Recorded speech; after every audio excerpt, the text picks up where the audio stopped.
एक बार फिर से आशा एकेडमी के इस नए वीडियो में आप सभी का स्वागत है। मैं कन्हैया सर आप लोगों को अभी अलजेब्रा का सेक्शन पढ़ा रहे थे।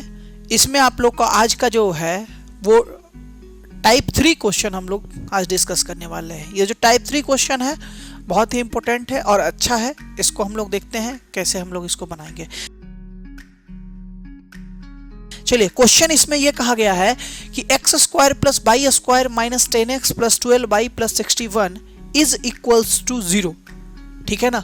तो इसमें आपको क्वेश्चन पूछा जा रहा है कि फाइंड क्वेश्चन कहा जा रहा है कि 2x प्लस 3y बराबर क्या होगा।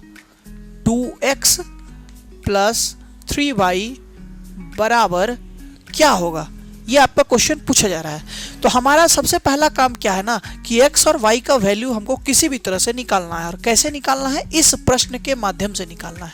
ठीक है, तो इस प्रश्न के माध्यम से x y का वैल्यू निकालेंगे और उस इक्वेशन में पुट करके आंसर निकालेंगे। चलिए देखिए कैसे। अब देखिए ये जो टाइप 3 प्रश्न है उसको हम लोग कैसे बनाते हैं। इसमें क्या है ना कि आपको इसमें एक जाति के इक्वेशन को एक जगह पर और एक जाति को दूसरे जगह पर रखना पड़ेगा। आप इसमें देखिए कि x स्क्वायर और x का जाति यहां पर है -10x। दूसरा क्या है, y स्क्वायर प्लस में ये भी है और प्लस 12y। और उसके बाद आपके पास सिर्फ और सिर्फ बच रहा है 61 को हम सबसे लास्ट में सोचेंगे। एक्चुअल में क्या है ना कि हमको इसको a प्लस बी का होल स्क्वायर या a माइनस बी के होल स्क्वायर में ये या ये टूटेगा। अब यहाँ पर कुछ कांस्टेंट होगा और वो कांस्टेंट इस दोनों का जो कांस्टेंट होगा ये जुट करके 61 होगा। अब कैसे बटेगा इस दोनों में ये कांस्टेंट, वो अपने आप निकल जाता है। एडवांस में सेट डाटा रहेगा। ठीक है ना, इसके बारे में आपको नहीं सोचना है कि सर ये नहीं रहेगा दूसरा रहेगा। तो वो हर हाल में इस इक्वेशन में सेट करेगा। कैसे करेगा उस समझिए। इसको बनाने के लिए आपको सबसे पहले एक जानना चाहिए a प्लस बी का होल स्क्वायर और a माइनस बी का होल स्क्वायर। आपको पता होगा a square plus b square plus 2ab और a माइनस बी का होल स्क्वायर क्या होता है, a square plus b square minus 2ab। तो जरा गौर कीजिएगा, यहां पर माइनस है, कोई दिक्कत नहीं है। तो देखिए अब यहां पर हम लिखते हैं इस इक्वेशन को a प्लस या माइनस b का होल स्क्वायर बराबर क्या होता है, a square plus b square plus या माइनस 2ab। एक ही क्वेश्चन हम दोनों को लिख दिए। अगर यहाँ प्लस रहेगा तो यहाँ प्लस होगा, अगर यहाँ माइनस होगा तो यहाँ माइनस होगा। अब जरा गौर कीजिए, a स्क्वायर बी स्क्वायर जो भी हो हर हाल में यहाँ प्लस के साथ प्लस 2ab होता है और माइनस के साथ माइनस 2ab होता है। अगर यहाँ पर हमारा माइनस दिख रहा है हर हाल में यहाँ माइनस 2ab की बात है, तो -2 और a के लिए तो हम x रखेंगे ही। तो अब बताइए 10x में से अब हमारे लिए कितना बच रहा है। 10x में से जो हमारे लिए बचेगा वो बचेगा यहाँ पर 5। और ये पता है आपको क्या होगा, 2ab। यही से हमको पता चल रहा है कि ये b है। चूंकि a तो हमारा x स्क्वायर है तो b जो होगा b स्क्वायर होगा। तो हर हाल में हमको यहाँ पर प्लस 25 कांस्टेंट रखना होगा। ठीक है, समझ पा रहे हैं कि b हमको कहां से निकला। उसी तरह से अगर इसमें आइएगा तो y स्क्वायर प्लस 12y और कुछ कांस्टेंट होगा। अब यहां देखिए कि a प्लस बी का होल स्क्वायर क्या होता है, तो a square plus b square plus 2ab होता है। मतलब हर हाल में प्लस यहां रहता है। क्या रहता है, प्लस रहेगा। और अगर यहां प्लस रहेगा तो देखिए यहां प्लस, देखिए तो प्लस 2ab y। अब यहां क्या बचा, 6 बच रहा है गुना में। मतलब हर हाल में यहां 6 क्या होगा, b होगा। मतलब b जो होगा a square plus b square, ठीक है, और प्लस 12y का जो है 2 इंटू बाई इंटू 6। मतलब आप देखिए यहाँ पर, अब देखिए यहाँ पर हम कांस्टेंट 36 रखे और यहाँ पर 25 रखे। हम अभी भी आपको बोले थे कि कांस्टेंट स्वतः आपस में डिवाइड हो जाता है अपने हिसाब से। देखिए आप 25 और 36 को जोड़िए, कितना आएगा, 61 ही आता है। ये सेट रहेगा, ऐसा नहीं है कि हाँ 62 रहेगा तो क्या होगा सर, 65 रहेगा तो क्या होगा सर, नहीं ऐसा नहीं होगा, ये सेट आएगा इसमें। अब देखिए अब आसानी से अब हम इस इक्वेशन को लिख सकते हैं कि x माइनस बी हम क्या लिए हैं, 5 का होल स्क्वायर और यहां पर क्या है y प्लस 6 का होल स्क्वायर। समझ पा रहे होंगे। तो अब क्या है यहाँ पर x बराबर 5 और y बराबर -6, यही तो हमको चाहिए था वैल्यू। x बराबर 5 और y बराबर -6, इसी वैल्यू को हम इसमें पुट कर देंगे। x का वैल्यू 5 दूनी 10 और y का वैल्यू -6 तिया 18 बराबर आंसर कितना हो जाएगा -8। ये आंसर हो गया। देखिए इसका एक तरीका ये है, लेकिन जैसा कि हम आपको पिछले वीडियो में प्रॉमिस किए थे कि हर टाइप में हम कोशिश करेंगे 2 से 3 तरीका आपको बताने का, जो आपको सही लगे वो आप करिएगा। तो इसके बाद अब हम लोग नेक्स्ट क्वेश्चन में चलते हैं। उसी में हम आपको बताएंगे कि इसको दूसरे तरीका से, इससे भी आसान से हम कैसे बना सकते हैं। चलिए तो अब हम लोग देखते हैं, ये दूसरा प्रश्न है इस टाइप का, जिसमें कह रहा है x² + y² - 4x - 4y + 8 बराबर 0। तब आपको निकालना है x - y का वैल्यू क्या होता है। जरा गौर कीजिएगा, फिर वही बात है, हम एक जाति वाले को इसमें एक जगह पर रखेंगे, y² - 4y। ठीक है, ये कांस्टेंट हम रहने देंगे, वो स्वतः अपने आप बढ़ जाएगा। बस अब हमको इसी पर सिर्फ फोकस करना है। देखिएगा जरा सा, -2ab है तो हर हाल में a - b का होल स्क्वायर में टूटेगा। तो आप देखिए -2 × x तो a है, तो बच कितना गया 2, मतलब ये b हो गया। और यही b का स्क्वायर कितना हो जाएगा +4। तो यहाँ कांस्टेंट हमें को डाल दिए। उसके बाद यहाँ पर भी है -2 × y, तो बचेगा कितना 2, मतलब ये भी इस इक्वेशन में भी b का वैल्यू क्या होगा 2, तो 2 का स्क्वायर कितना होता है 4। अब जरा गौर कीजिए, 4 और 4 कितना 8, देखिए स्वतः में बदल गया ना, इसके लिए हमको टेंशन नहीं लेना। अब इसको हम स्क्वायर में अगर बदलेंगे तो a का वैल्यू x और b का वैल्यू 2 और यहाँ के हिसाब से माइनस, मतलब x - 2 का होल स्क्वायर। और यहाँ क्या हो जाएगा y - 2 का होल स्क्वायर, मतलब x बराबर क्या हो जाएगा 2 और y बराबर क्या हो जाएगा 2। अब यही 2 का x - y पूछता है, 2 - 2 बराबर क्या होगा, ये हो गया आपका 0। आप लोग समझ रहे होंगे। चलिए इसके बाद हम लोग तीसरे क्वेश्चन पर जाते हैं इसका। तो चलिए देखिए, अब इस क्वेश्चन को हम लोग के पास बहुत अच्छा क्वेश्चन है इस टाइप में। देखिएगा जरा, 16x² हम लोग एक जगह पर रख दिए, x का क्या करेंगे 40x एक और है, इसको एक जगह रख देंगे, +4y² और +12y। कांस्टेंट को रहने देते हैं, स्वतः ही अपने आप ये अपना जगह बना लेगा। देखिए कैसे होता है।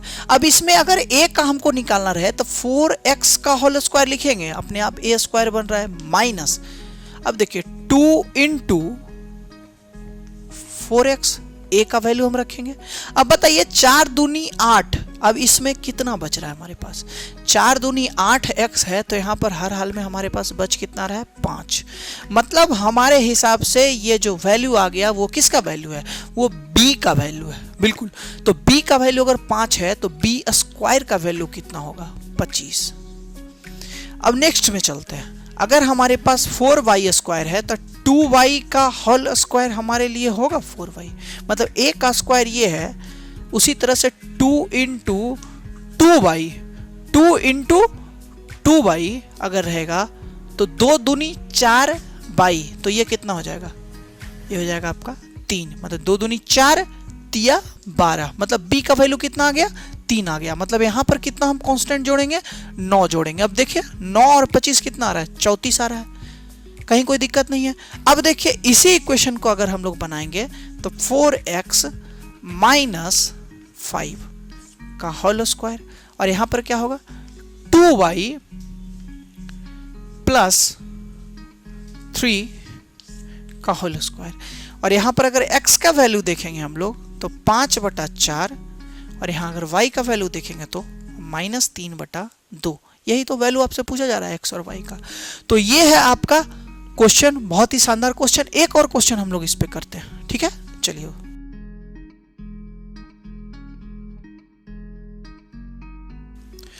चलिए अब हम लोग इसमें आते हैं आखिरी क्वेश्चन में, देखते हैं अब इसको हमको कैसे बनाना है। तो 4x² जो है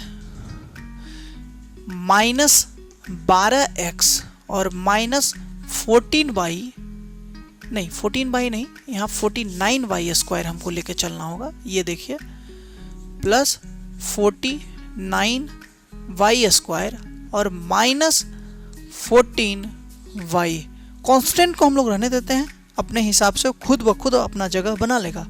चलिए देखिए, तो इसको अगर हम बदले स्क्वायर में तो 2x स्क्वायर माइनस 2 इंटू ए कितना है 2x, तो 2 दूनी 4x। अब बताइए 12x में कितना गुना करेंगे, सॉरी 2 दूनी 4x है, तो 4x में कितना गुना करेंगे कि 12x हो जाएगा, 4 से गुना, मतलब b का वैल्यू कितना आ गया 4, मतलब इसमें हमको b का स्क्वायर कितना जोड़ेंगे 16। समझ पा रहे हैं?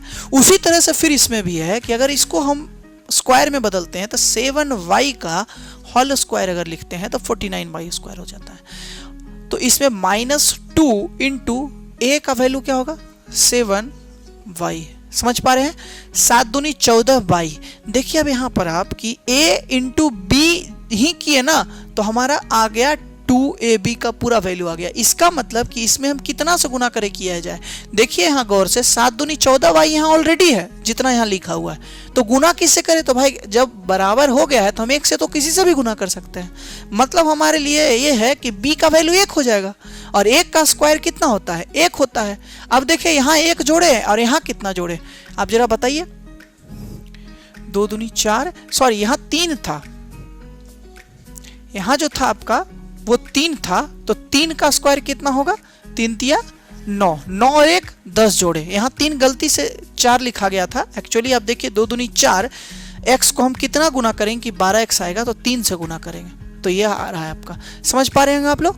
अब देखिए इसको हम डायरेक्ट अब हम लोग स्क्वायर में बदल सकते हैं, तो 2x माइनस 3 का होल स्क्वायर, और यहाँ क्या हो जाएगा 7y माइनस आपका आ जाएगा 1 का होल स्क्वायर। मतलब x बराबर आपका आएगा 3/2 और y बराबर आएगा 1/7। इसी का आपको वैल्यू से पूछा जा रहा है x और y।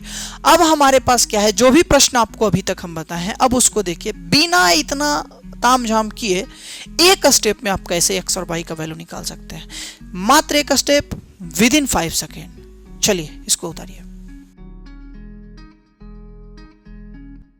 तो अभी हम लोग देखें कि कैसे आमतौर से इन सब प्रश्नों को बनाया जाता है, लेकिन अब हम लोग देखेंगे कि इन्हीं प्रश्नों को 5 सेकंड में कैसे बनाएंगे।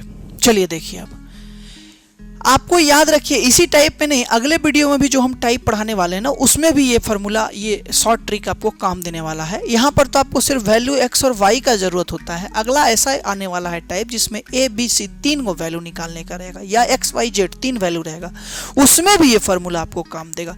जैसे देखिए फार्मूला इसका है क्या कि अगर आपको वैल्यू ऑफ x या y पूछा जा रहा है, वैल्यू ऑफ x या y पूछा जा रहा है, तब क्या होगा -1/2 इंटू कोफिशियंट ऑफ x या y बटा कोफिशियंट ऑफ x स्क्वायर या y स्क्वायर। यहाँ पर थोड़ा लोगों को कंफ्यूजन होता है। देखिए जब आपको x का वैल्यू चाहिए ना, तो यहाँ कोफिशियंट ऑफ x बटा x स्क्वायर, और अगर y का वैल्यू चाहिए तो कोफिशियंट ऑफ y बटा y स्क्वायर, मतलब जो चाहिए उसी का यहाँ रखना है। अब जैसे देखिए फर्स्ट नंबर क्वेश्चन जो हम आपको बताए थे क्या है, -1/2 x और y का वैल्यू निकालना है। चलिए x का वैल्यू हम लोग यहाँ निकालते हैं। x का वैल्यू निकालने के लिए हम लोग क्या करेंगे, -1/2 इंटू कोफिशियंट ऑफ x बटा x स्क्वायर। अब देखिए कोफिशियंट ऑफ x क्या है -10 और बटा x स्क्वायर क्या है 1। अब आप ये बताइए माइनस माइनस प्लस हो जाएगा और इस 2 से ये 5 कट जाएगा, मतलब इसका वैल्यू कितना, मिलाइएगा, हम इसको डिटेल में बताए थे अभी, आप मिलाइएगा ये आया कि नहीं आया। उसी तरह से y का जब निकालना रहेगा तो क्या होगा -1/2 coefficient of y, coefficient of y कितना है +12 और कोफिशिएंट ऑफ y स्क्वायर कितना है 1। अब आप देखिए इस 2 से 6 आ जाएगा, मतलब -6। देख रहे हैं आसानी से तुरंत में 5 सेकंड के अंदर आपको आंसर हाथ में x और y भी। उसी तरह से इसका निकालना है तो x का निकालिएगा तो -1/2 इंटू x का कोफिशिएंट -4, x स्क्वायर का कोफिशिएंट 1, माइनस माइनस प्लस, 2 से 2 कट गया, मतलब इसका कितना आ गया 2 आ गया। उसी तरह से y अगर निकालना है तो y का value -1/2 into coefficient of y -4 बटा y स्क्वायर 1, तो माइनस माइनस प्लस, मतलब ये आ गया आपका 2। इसका भी उसी तरह से निकलेगा, इसका भी उसी तरह से निकलेगा, सब का आपको निकलेगा। इसको देखते हैं कैसे निकालना है। फिर x का निकालना है तो -1/2 इंटू कोफिशिएंट ऑफ x -40। ठीक है, बटा कोफिशिएंट ऑफ एक्स स्क्वायर 16। अब देखिए माइनस माइनस प्लस हो जाता है, 2 से 100 काटिएगा 20 हो जाएगा, मतलब 5/4। उसी तरह से y, तो y का क्या हो जाएगा, y का हो जाएगा -1/2 into coefficient of y plus 12 बटा वाई स्क्वायर कितना है 4 है। अब आप देखिए ये कितना आ जाएगा 6 बराबर -3/2। ये हो गया आंसर। इसी तरह से इसमें भी आइए, खुद से बनाइए, प्रैक्टिस कीजिए, देखिए क्या आ रहा है इसका। तो इस तरह से हम लोग इसको बहुत आसानी से बना सकते हैं, कहीं कोई टेंशन नहीं, विद इन 5 सेकेंड। और आपको फिर से हम आपको बता रहे हैं, ये जो फार्मूला ऐसा मत सोचिएगा कि ये सर कहाँ से ले आए, ये फार्मूला आपको सिर्फ इसी टाइप में काम नहीं देने वाला, आगे आने वाला जस्ट इसके बाद जो अगला वीडियो हम लोग बनाने वाले हैं उसमें भी यही इस कॉन्सेप्ट से हम आपको बना के दिखाएंगे, और बहुत सारे टाइप में ये चीज़ आपको मदद करेगा। इसलिए आपको ये बहुत हार्ड नहीं है, इसको याद कर लीजिए। और फिर अब हम लोग अगले वीडियो में मिलेंगे।